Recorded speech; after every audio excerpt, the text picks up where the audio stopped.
a man, who they say he murdered 3. Strange things have happened there. No stranger would it be if we met at midnight in the hanging tree.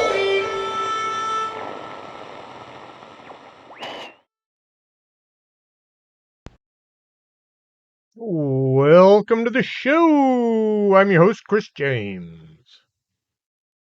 The best solution to just about every problem is more coffee. Not just that stuff sold by some half-human looking creature that tastes like dead fish, but the real thing.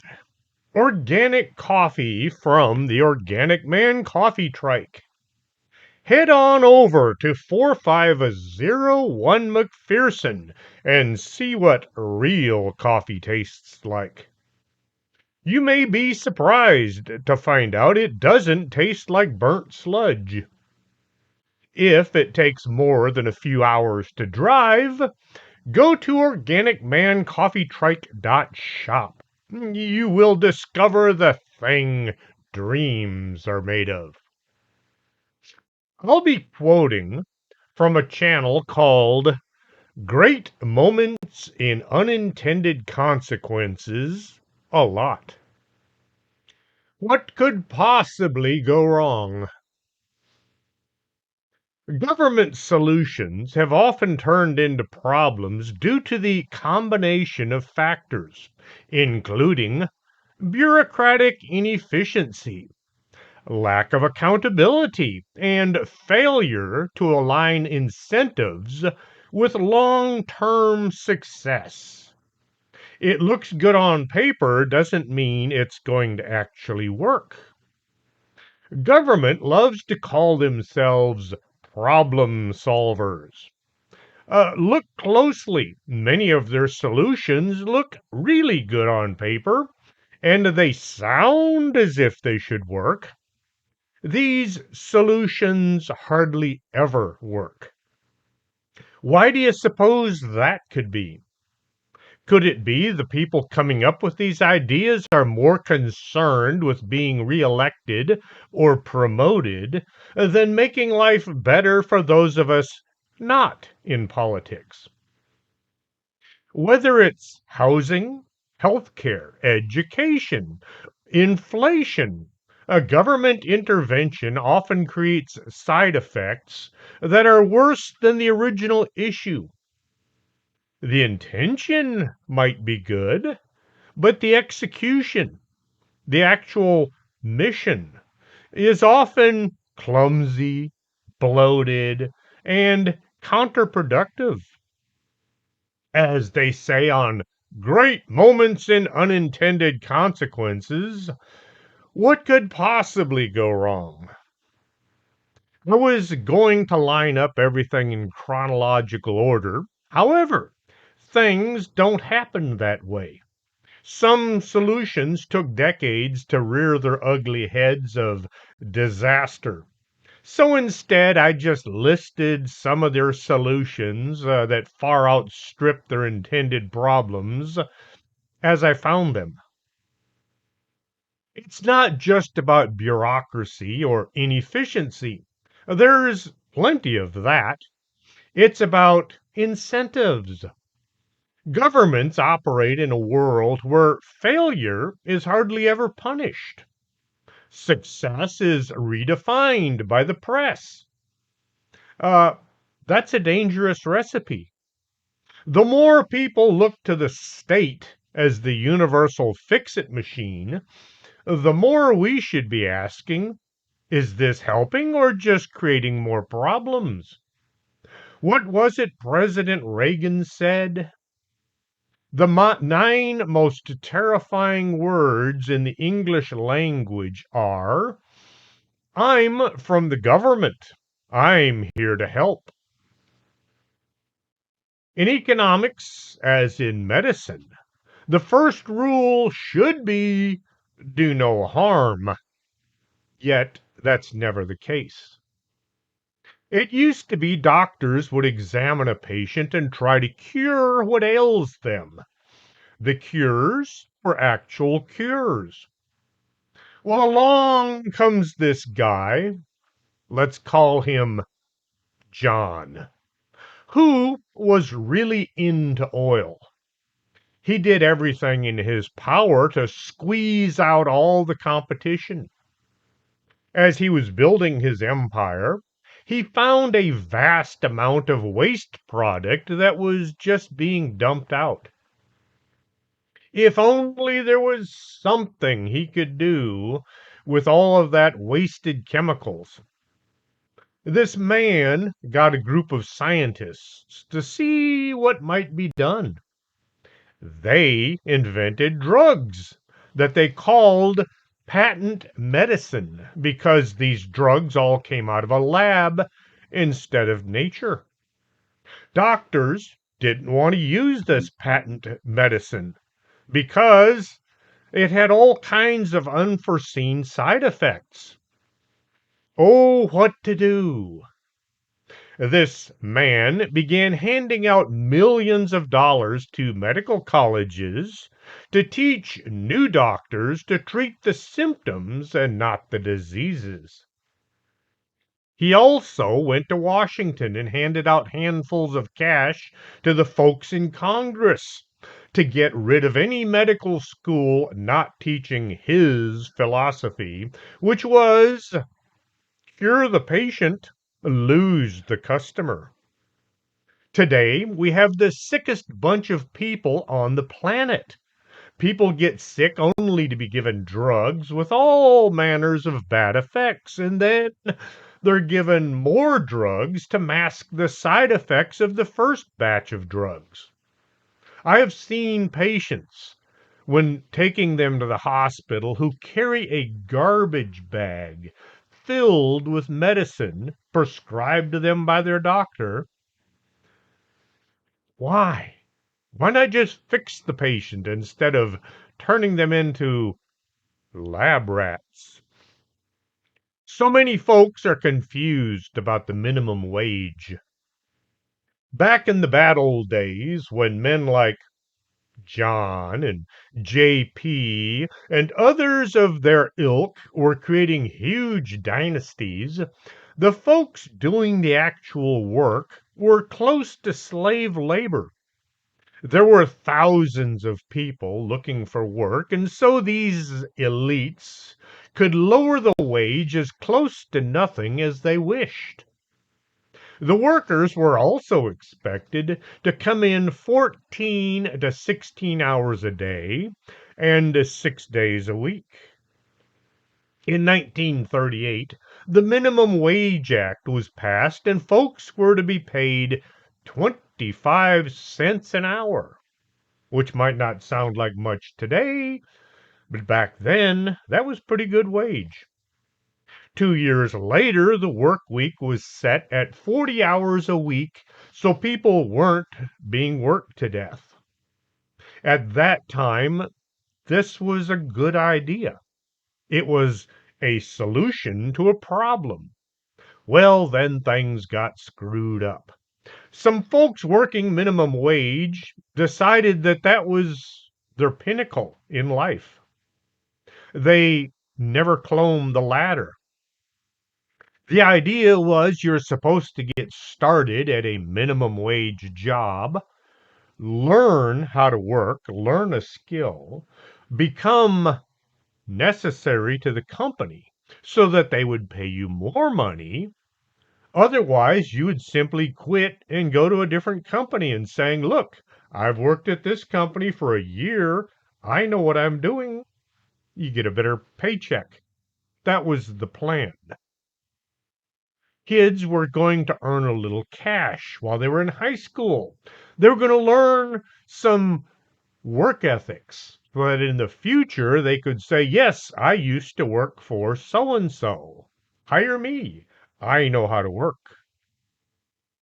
Well, then the government stepped in some more. They decided, because it would get people to vote for them, to raise the minimum wage, and then raise it again, and then raise it again, until they were expected to pay $20 an hour for unskilled labor. What could possibly go wrong? Some kid coming out of high school with zero experience was going to get 20 bucks an hour. This led to businesses hiring older people who already had skills, who already knew how to work. So all those high school kids wound up staying at home, playing video games, living in their parents' basements until they were old. College kids coming out looking for work had zero experience and huge debt. They were unable to find work as well because there are very few jobs in this world that require being able to write a term paper. Fast food restaurants began closing right and left, or they began incorporating what are known as robo workers. You walk up to the counter instead of speaking to somebody and telling them what you want. You type in your order on a computer screen. The computer tells a robot in the back room what to do. Oh, yes, there is one guy back there, one person where there used to be dozens. You must have heard of the Dust Bowl. No, this is not a football game played in the desert. The Dust Bowl was when farmers experienced one of the worst droughts in the United States history. The federal government had encouraged a settlement and development of the plains with the Homestead Act in 1862. They would give settlers 160-acre plots. At the end of the Civil War, waves of new immigrants reached the Great Plains and greatly increased the acreage under cultivation. An unusually wet period in the Great Plains mistakenly let settlers and federal government believe a saying that somebody in Washington came up with: rain follows the plow. And that became the religion of the climate. While initial agriculture endeavors were primarily cattle ranching, the harsh winters, adverse effects on cattle, they began in 1886 after a short drought in 1890, and general overgrazing led many landowners to increase the amount of land being cultivated instead of grazed. Recognizing the challenge of cultivating marginally arid land, the U.S. government expanded that 160 acres to 640 acres to homesteaders in 1909. Waves of European settlers arrived in the plains at the beginning of the 20th century. A return of unusually wet weather seemingly confirmed that previously held opinion that the area could support large-scale agriculture. At the time, technology improvements such as a mechanized plow, steel plow blades, things like that, uh, increased the amount of land being harvested. With insufficient understanding of the ecology of the plains, farmers had conducted extensive, deep plowing of the Great Plains, which displaced the native crops, the native grasses. Uh, the rapid mechanization, especially tractors, led to lots of farms everywhere, and there was no wild land left. Washington's new mantra was plow every square inch in order to grow the food needed everywhere else. What could possibly go wrong? During the drought of the 1930s, the unacred soil turned to dust, which the prevailing winds began to blow around in huge clouds that sometimes blackened the sky. These billows of dust became known as black blizzards, and they traveled across the country, reaching the East Coast. New York and Washington, D.C.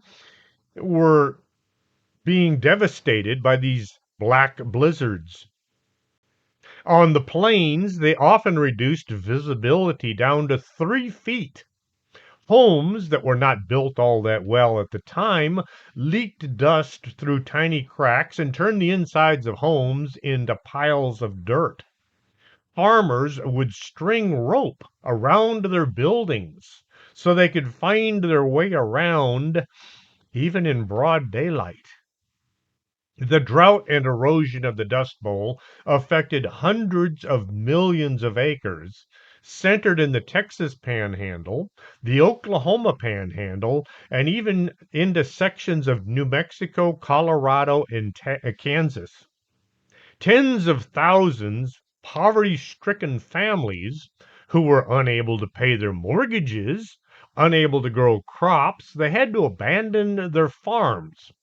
The losses reached $25 million a day, which in today's money would be $570 million every day. Families began moving west, hoping to find work so they could buy food for their families. These caravans of displaced farmers became known as Okies, since many of them were from Oklahoma, where the wind comes sweeping down the plain. You can either look that one up or just take it from me. That was a song from a musical called Oklahoma. I don't much care for musicals, but when you have one TV and the entire household has to watch what the big people want to watch, well, you're kind of stuck watching things like that. Shows like Lawrence Welk. A wonderful, wonderful. Yes, my old man loved that show. I didn't much care for it, but that was the time that we would go outside and play. The only musical I ever cared for was Paint Your Wagon. Ben Rumson said, "Howdy, Parsons. Welcome to..." No, this is a family show, but that was a interesting musical. West became the border of California, where the Okies found a welcoming committee in the form of the state police who stopped entry of migrants. No one was allowed to move into California in order to pick crops because they already had people doing it. Lower income people. If you ever read the book, Grapes of Wrath, well, that's what it was all about. The experts in Washington had no idea what they were talking about, but that didn't stop them from talking and sending thousands of families into poverty. Government policy is often a parade of unintended consequences dressed up to look like progress. Politicians propose a fix, pass a law, hold a press conference, and then they go home to their mansions. They don't realize that they're now creating somebody else's problem. Or perhaps they simply don't care. Rent control sounds like a major win for the folks paying rent. What could possibly go wrong? Protect the renters. Make it so that the landlords can't keep raising the price every year. Well, what happens is the landlords stop worrying about the houses. They know somebody's going to live there. They know the rent is going to be paid. They also know they're not going to be making any more money for that piece of property. So they stop doing any kind of maintenance. The paint peels off the walls. The roof begins to leak. The plumbing leaks. The place turns into a squalid mess, all because somebody in Washington thought it'd be a good idea to pass rent control. Well, sometimes it's not Washington, sometimes it's the mayor of the city, but That's what happens when you don't really know what you're doing. Let's add a little something to this mix. Let's dump thousands of folks from other countries into the housing market.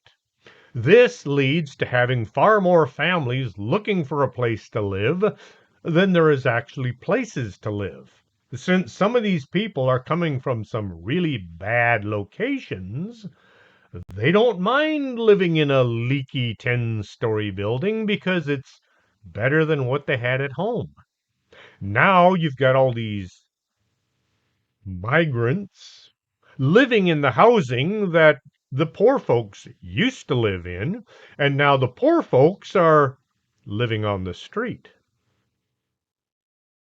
How many of y'all remember Tricky Dick and his "I am not a crook" speech? Well, actually, he was a crook, but well, that's another show. The wage price hike freeze, which is also known as the Nixon shock, was a series of economic measures taken by President Nixon in 1971 to combat inflation and stabilize the economy. The freeze at first was going to be a 90-day halt on all prices, rent, wages, and salaries. The suspension of the dollar being based on gold as well. This action was part of a broader effort to address the stagnification of the time, which was characterized by high unemployment and raising inflation. The freeze aimed to stabilize the dollar and protect the American economy from the effects of inflation. What could possibly go wrong? Just a week or two before the freeze went into effect, all the prices all across the country went up. It was almost as if every big business in the country had somehow gotten wind to the wage price freeze that was coming. Nobody working was going to get a pay increase to match this price jump. For several months, it got kind of hard for people to put food on the tables. My dad had lots of things to say about Tricky Dick and his best efforts to destroy our country. It was such a raging disaster that the government decided to try it again. What could possibly go wrong?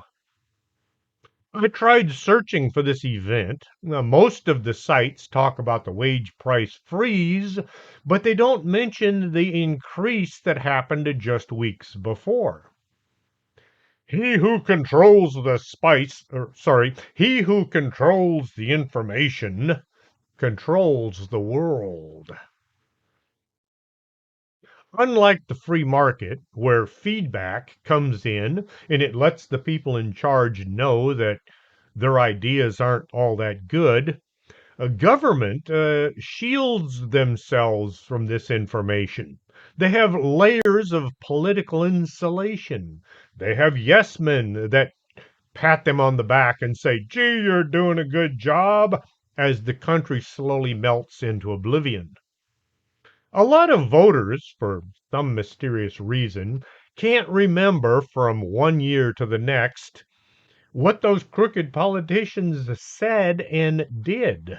It's almost as if the politician comes out and says, look, I know I lied to you last time, but this time, trust me, I'm not lying to you. And people believe it. The major problem seems to be a lot of people are consuming too much fluoride. You know what we need in this country? A bunch of bureaucrats in charge of our school system. This way, every child in every state will receive the same education, and this will make everyone equal. What could possibly go wrong?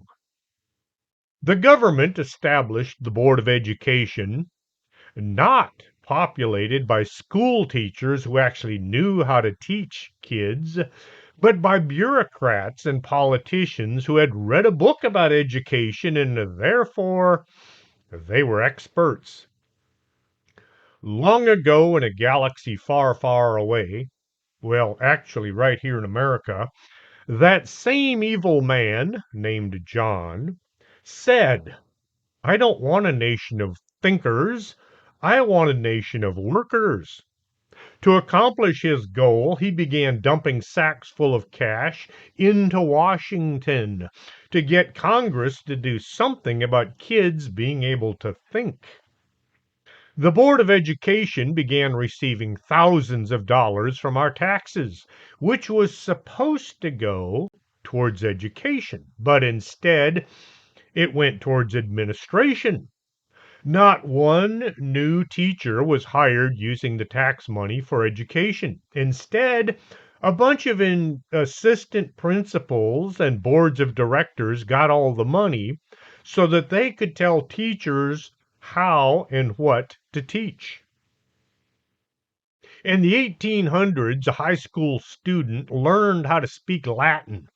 They also learned how to do all the things you had to know in order to survive in the world at the time. When I was in high school, they had home ec, where you could learn to cook. You could also go to shop class and learn how to fix your own car. Our school system went from number one in the world to number 31 under the careful guidance of the Board of Education. As kids began to fail classes, instead of trying to teach them better, the folks in charge simply lowered the bar so that uneducated kids looked smarter since they were graduating. I used to teach CPR and first aid. I had a class of Boy Scouts in one day, and I did my best. There was a written test at the end, and I handed out the test sheets, and then I waited. I noticed this one kid had kind of a sad look on his face, and he wasn't taking the test. He was just sitting there, looking around the room. I asked him what was wrong, and he told me he couldn't read, not English or Spanish. He had a high school diploma and he had graduated, yet he didn't know how to read. I had one of the Boy Scout counselors sit next to him. She read the test questions and then she read the answers, and the guy, I think he got a 90 on the test. He knew the information, he just couldn't read. Government is not driven by feedback from the people being affected by it. Kids who can't read, it isn't a problem for Congress. They can always get a job saying, hey, you want fries with that? A government is driven by political calculations. The goal isn't to optimize, it's to satisfy interest groups. Look busy and survive the upcoming re-election. Milton Friedman said, one of the great mistakes is to judge policies and programs by their intentions rather than their results.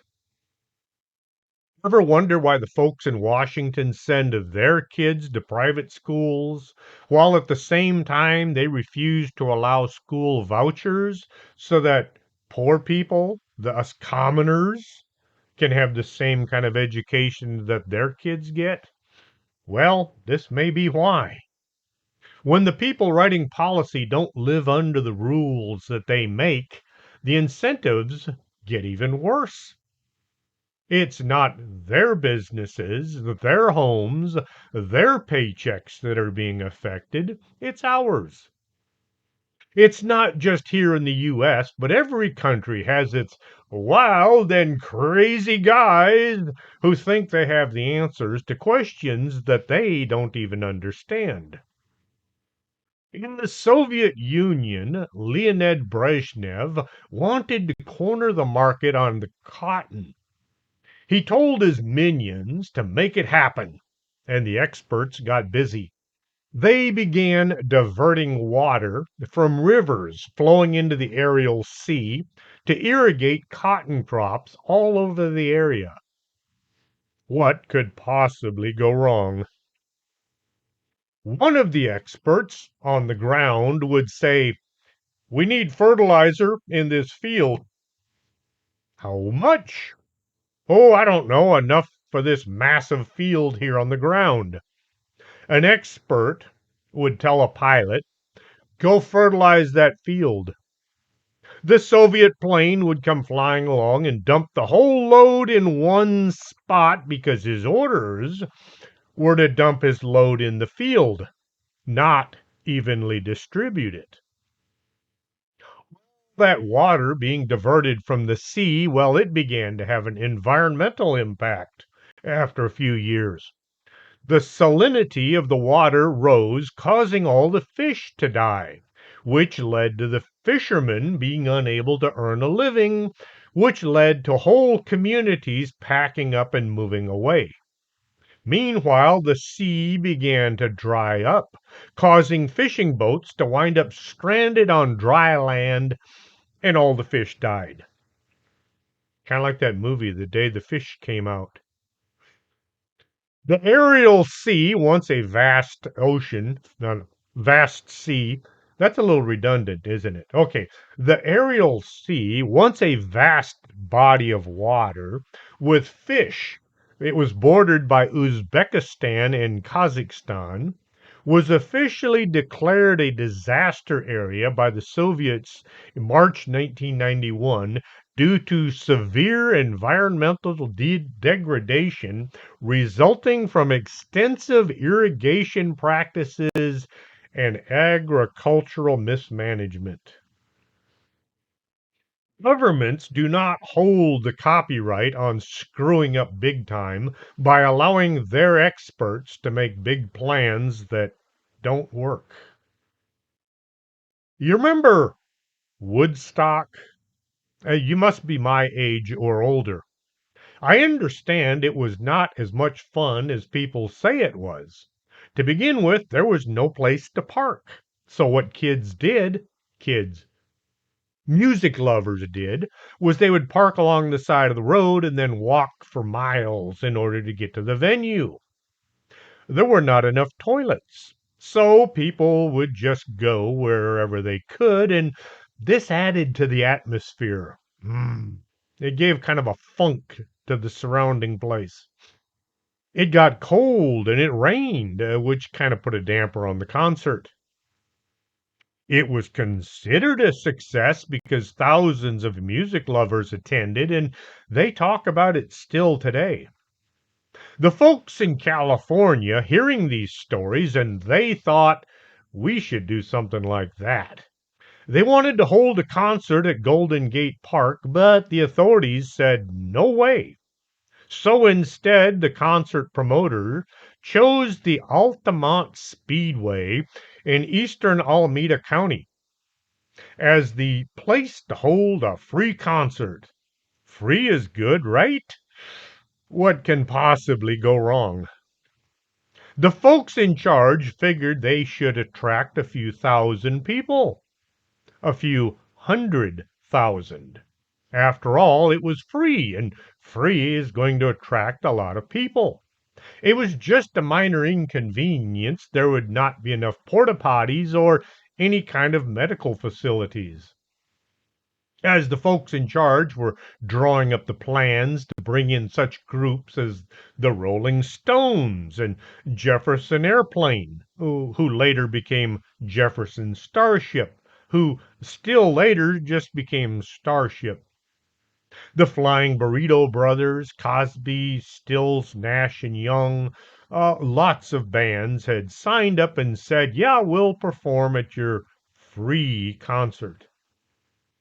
Somebody making the plans must have said, "What are we going to do for security?" Giving a free concert, it might get a little rowdy, and What we need to do is kind of keep the fans off the stage. Otherwise, they're going to mob the performers. This was the 1960s. Well, you're not going to use the National Guard, and the police and the sheriff's department both said, no way. As they scratched their heads and tried to come up with a group that could manage crowd control, somebody who must have been drinking on the job said, I know, let's invite the Hells Angels to pull security. Nobody said, that sounds like a bad idea. Instead, someone else said, how much are we going to pay them? Which was answered with, how about free beer? Put a bunch of intoxicated bikers in with a bunch of stoned hippies. What can possibly go wrong? The first act on stage was Santana, and things went kind of smoothly, but nobody was drunk or too high yet. Over the course of the day, the mood of both the crowd and the angels became agitated and violent. The angels had been drinking their free beer all day right in front of the stage, and most of them were pretty drunk. The crowd had also become somewhat antagonistic and unpredictable, attacking each other, the angels, and even the performers. The bikers had parked the motorcycles in front of the stage, and some of the crowd began moving in between the bikes. One of the bikes got knocked over, and this was a big no-no. The angels began beating the hippies and chasing them back from the front of the stage. Marty Balin, the lead singer for the Jefferson Airplane, tried to intercede by getting in front of the bikers, and one of them punched him right in the jaw, and down he went. This brought the music to an abrupt stop since the Airplane was on stage at that time doing their songs. Mick Jagger was punched in the head by a not so grateful fan within seconds of getting out of his helicopter. Dogs and cats living together. The Grateful Dead saw what was going on and they said, we're out of here. They refused to perform. The bikers kept getting drunker and more violent. During the song, Sympathy for the Devil, a fight erupted at the front of the stage, prompting the Stones to have to stop singing while the Hells Angels restored order in their unique way. After a lengthy pause, the Stones continued singing until they got to the song Under My Thumb. Suddenly, some of the Hells Angels got into a scuffle with a man named Meredith Hunter when he attempted to climb up onto the stage. One of the angels grabbed Hunter and punched him several times and then chased him back into the crowd. Instead of leaving, Hunter returned to the front of the stage with what many said was a look of murderous intent on his face. He wasn't eyeballing the bikers, but the Stones. Hunter then pulled a revolver from his pocket, and he was about to aim in on his target when one of the bikers to his right saw what was happening and stabbed Hunter twice in the head. The autopsy showed that Hunter was high on meth. The biker did get arrested, but he was found not guilty because this whole incident was caught on film by a news crew that was on stage at the time. By the end of this free concert, there were 4 dead people. Hunter, 3 accidental deaths, 2 from hit-and-run car accidents, and 1 who fell into an irrigation canal and drowned. Scores other were injured. There were numerous cars stolen, and there was a lot of property damage. Back in the days of the British Raj, India's colonial rulers grew concerned by large numbers of venomous snakes in the city of Delhi. The authorities came up with a spectacular plan to deal with these pesky cobras. They offered a bounty for every dead cobra, payable upon delivery of the skin to designated officials. What could possibly go wrong? The plan seemed to be working really well. The natives were showing up with dead snakes, and money was changing hands. The incentive scheme did not seem to be having an effect on the city's cobra population. No matter how many cobra skins were delivered, Delhi seemed to be just as infested with deadly snakes as it was before the big plan. City officials eventually figured out why. Many locals were farming cobras instead of catching them. Since the bounty on the snakes was greater than the cost of raising a cobra, the British had unintentionally created a new cash crop. When the authorities finally realized what was going on and how their incentive scheme was being gamed, they canceled the program and stopped paying for cobra skins. Well, this turned into their second mistake. Without the money, the people with the captive cobras no longer had cash coming in. So instead of killing the cobras, they simply turned them loose in town. The snake infestation was increased by a magnitude of several hundred. Delhi wound up with many more cobras than they had before the authorities had come up with their big plan to rid the city of cobras. Nowadays, this master plan is known as the Cobra effect anytime a plan goes that badly. French colonial authorities had a similar problem in Hanoi when they thought they were going to enlist the civilians to control the rat infestation. Like the British, the French authorities offered a bounty for rats to be paid upon the delivery of their tails. However, colonial officials soon began noticing rats running around town with no tails. Unlike in Delhi, the folks in Hanoi did not resort to farming rats.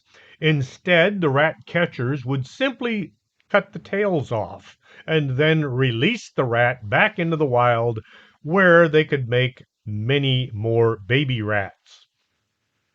So now the city had thousands of tailless rats running around and a lot of people making money off of their tails. In November 1970, a 45-foot, 8-ton, thoroughly dead whale washed ashore near Florence, Oregon. The Oregon State Highway Division was tasked with removing this swollen, smelly, dead thing. This is not the sort of thing covered in the training manual. No one could remember such a problem ever having happened in the past decades. How do you get rid of an 8-ton, smelly, dead creature? Who you gonna call? Ghost? Nah, they wouldn't know how to do it. Who do you call for advice? Well, somebody suggested chopping the carcass up and burying it on the beach. Now, this was a non-starter because nobody could get close to the dead whale to do the work that would take several weeks. Who was getting smellier and smellier by the minute? Well, the experts came up with a plan, a fantastic plan. All we need is some dynamite. Blow the whale into tiny little bits, which then can be easily collected and buried. What can possibly go wrong? How much dynamite do you need? Let's use a half a ton. There was a military veteran who just happened to have been an explosives ordnance disposal unit who told these experts that they did not need half a ton.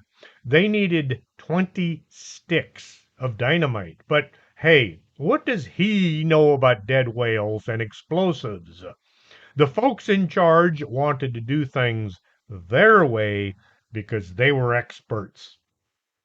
News crews were alerted to the coming whale explosion so that they could film it and then report on what a wonderful job the folks in charge were doing in taking care of things. The dynamite was buried beneath the whale on the landward side so that most of the carcass should be blown into the ocean. Scores of bystanders gathered to watch this spectacle, and they were stationed about a quarter of a mile away for their safety. The experts figured, yeah, a quarter of a mile, that should be enough. We're only using a half ton of dynamite. When the explosion took place, the onlookers all cheered, thinking, wow, that was exciting. Their cheers quickly turned to screams of panic as bits and pieces of dead, stinking whale meat began to shower down from above. A quarter mile was about half the distance that they should have been from the explosion. Everybody within a half-mile radius was being showered with rotten whale parts. One huge chunk of blubber flattened out a parked car. People in other vehicles were pelted by bits of stinking whale carcass. Miraculously, nobody was killed by this fiasco. When the dust and the whale meat settled, uh, the officials discovered that most of the whale was still there. It had only blown up parts of it. As the sun was setting on the horizon, well, actually, the horizon is moving up. The Highway Division crews came in with a bulldozer and they began burying what was left of the whale, something they probably should have done in the first place. Here's the kicker. If a whale ever does wash up on the shore again, the authorities are probably going to forget what happened that day in 1970, and they're probably going to try a similar stunt. Government does not learn from past mistakes, even if it was only last year. I don't remember what year this happened, even though I was working at the time and I knew a lot of the people involved. It is just one of many bizarre incidents that took place that made me wonder about the folks running the show. A Border Patrol station has an agent who is the boss. We call them the Patrol Agent in Charge, or PAIC. In Laredo Sector, we have 7 stations. Each month, the big boss, the sector chief, would have all the PAICs over to discuss how things are going. To those of us in the field, we kind of considered this a boot-licking session. Not making any friends in the front office, but then I never really cared if I did or not. The chief asked each PAIC how things were going, and every one of them said their station was in great shape. Nothing was out of balance, nothing could possibly be done to improve the stations. They were doing a great job running the show. All except for one PAIC who just happened to be my classmate named Matt. He listened to all that nonsense coming from his fellow bosses, and when asked, Matt said his station was short-handed, in need of better facilities, and their fleet was in sad shape. He told the chief things that the chief did not want to hear. All the other PAICs just kind of shook their heads like, well, he's new to this game and he doesn't know what he's doing or what he's saying, and this is going to have some ramifications. What can possibly go wrong? The following month, as trainees began to arrive in Laredo sector, every single one of them was sent to Matt's station. All the new vehicles that came in for the next several months were all sent to Matt's station. His station even had the maintenance guys out there to fix everything that was broken. Well, the other PAICs, who all said that their stations were in good shape, got all kinds of mad because they weren't getting any new guys or equipment. Gee, I wonder why. Experts. You gotta love 'em. Alcohol can be a huge problem, but only to some people. There are folks out there who drink massive amounts of alcohol without any difficulties. Then there are folks who one drink is way too many. It's a bad idea to think that everyone is the same. November 18th, 1918, prior to the ratification of the 18th Amendment, the U.S. Congress passed the Temporary Wartime Prohibition Act, which banned the sale of alcoholic beverages with a content greater than 1.28%. This act was designed to save grain for the war effort, but it was passed 10 days after the armistice, which ended World War I. The Wartime Prohibition Act took effect June 30th, 1919, even though the war was over.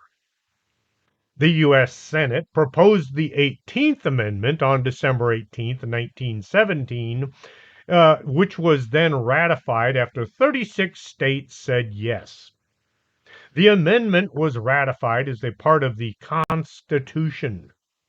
By the terms of the amendment, the country went dry 1 year later, January 17th, 1920. A sober society was a well-behaved society. Right? What could possibly go wrong? What a lot of people didn't know was the law only made it illegal to produce, buy, sell, or transport alcohol, not to own it. Members of Congress all knew that this law would not last, but they had stockpiled massive quantities of booze in their cellars and storerooms. They could drink as much booze as they wished as long as they didn't transport it outside their bodies. America had next to no history of organized crime as it is understood today. Cities did have plenty of gangs, but they were local affairs comprised of street thugs whose reach and influence never extended beyond the radius of a few blocks. Italian gangs had been established in many American cities, particularly in the Northeast, and most notably New York City. Like their Irish predecessors, the Italian gangs were small scale, no particular distinction. They were just a gang. Their operations were confined to Italian neighborhoods, where they preyed upon Italian immigrants in a variety of ways. 1920, things took a bizarre turn none of the experts saw coming. With the commencement of prohibition, banning the manufacture, transport, and sale of alcohol, the mere act of declaring alcohol illegal did not produce a high public demand. Correction, it created a high public demand for booze. What it did was it skewed social attitudes and created an environment of widespread public tolerance of crime in order to provide the masses with the alcohol that they wanted. Prohibition took alcohol and gifted it, along with an enormous and now untaxed revenue, to the criminal world. Legal and relatively well regulated enterprises that had operated in America, the alcohol industry, were driven out of business. Their place was taken by organized crime, whose profits from alcohol enabled them to increase other illegal activities such as narcotics, gun running, etc. The profits also enabled organized crime to corrupt American political system even more than it already was, along with the justice system at a massive level, showering bribes upon the politicians, the officials, cops, and judges. Similar to illegal narcotics today, the profits that could be made from illegal alcohol were astronomical, and overnight, bootlegging became an irresistible criminal organization across America.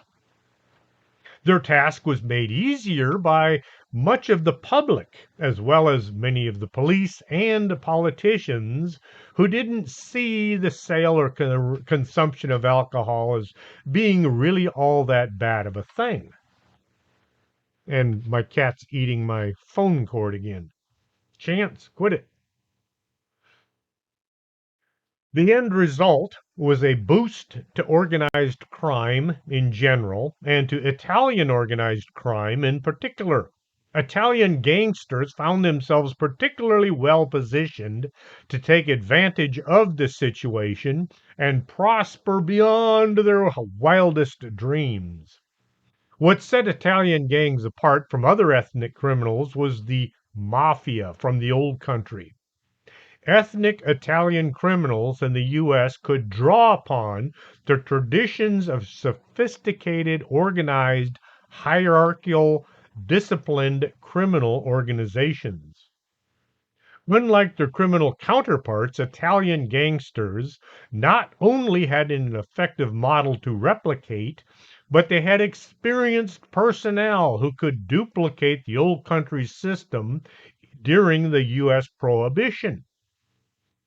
The American alcohol industry was restored in 1933 back to being legal. But by this time, these criminal organizations had grown so big and so powerful that they remained practically untouched for years afterwards. What a lot of people don't realize is the mafia in Sicily was originally created to combat the Moors who had come in and turned the country into practically a slave labor organization. So the mafia actually began as a good thing. What could possibly go wrong? The Great Game. That was a term coined by decades of jockeying for influence in Central Asia between British and Russians during the 19th century.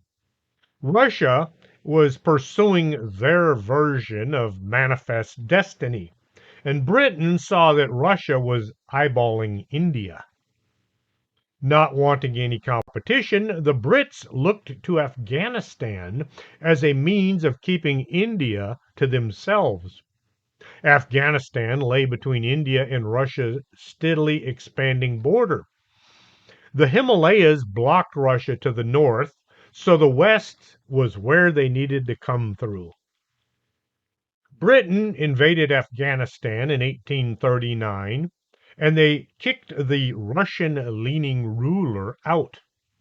They replaced him with a British puppet in Kabul, backed by British garrisons in Afghanistan's capital and many of their key cities. The British made themselves comfy, and it seemed only a matter of time before this country would become a part of India as well. What could possibly go wrong? Well, the Afghans were not keen on being under the British rule. They became somewhat troublesome, and Britain's pet ruler was unable to control his countrymen. By 1841, disgruntled Afghan tribes were revolting against the British and their puppet leader.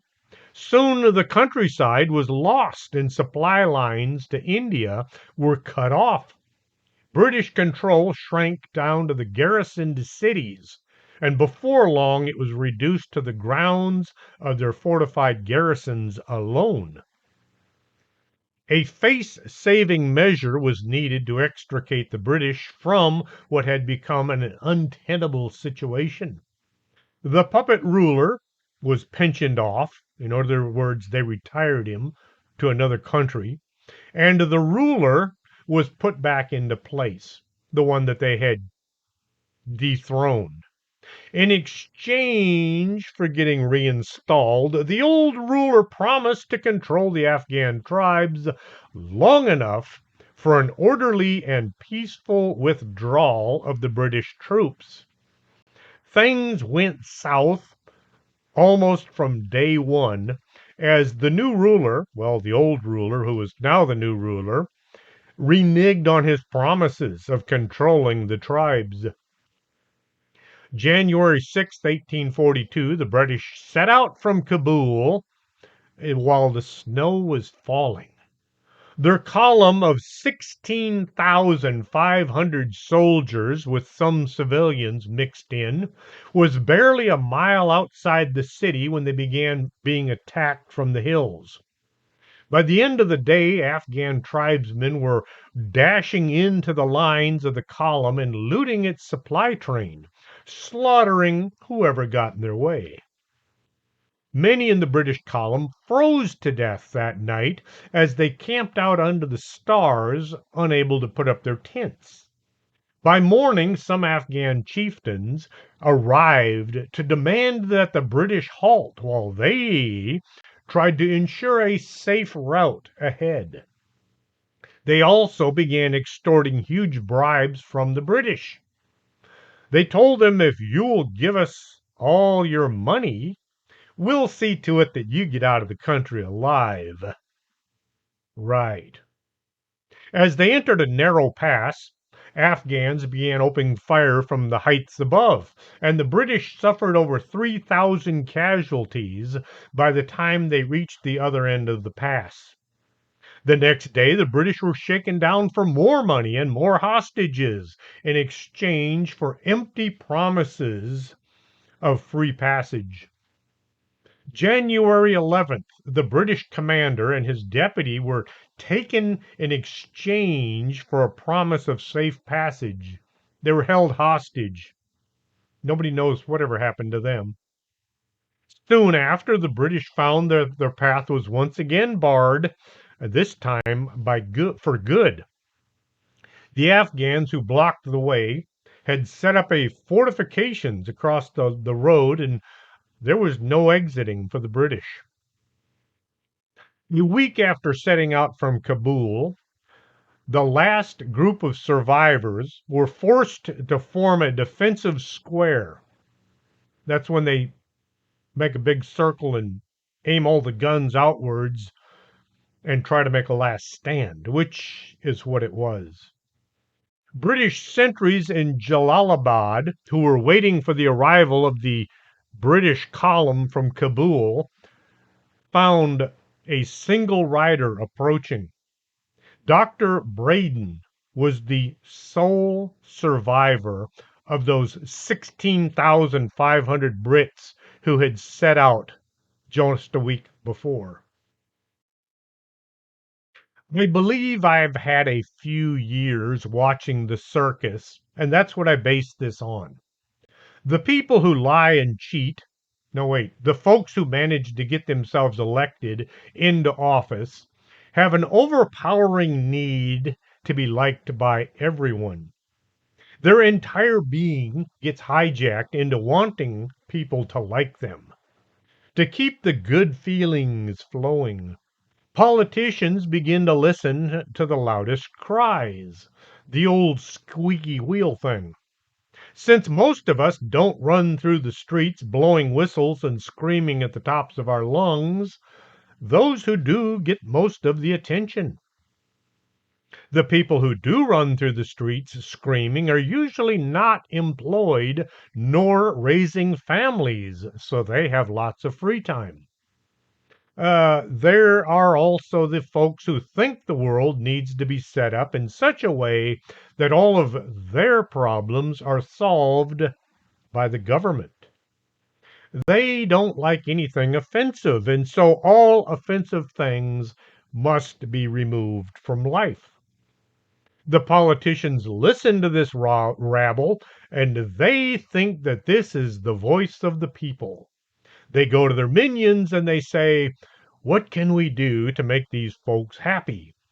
The minions are usually a bunch of people who graduated from college but couldn't get a job anywhere.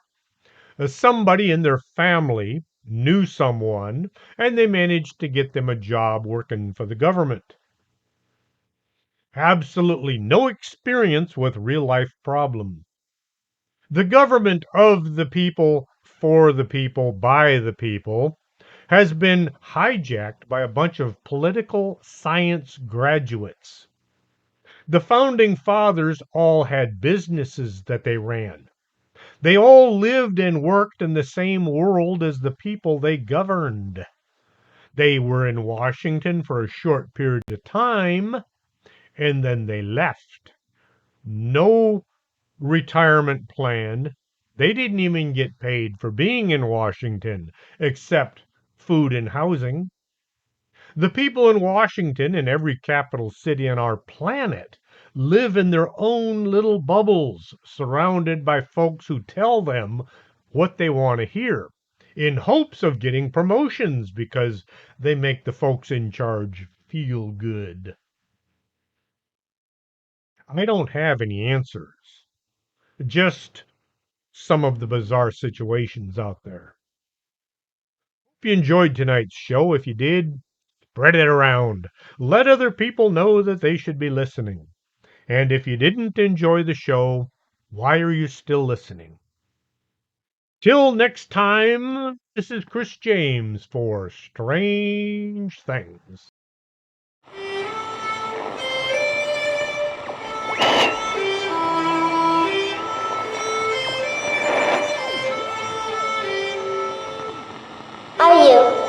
Are you coming to the tree where they strung up a man who they say he murdered 3?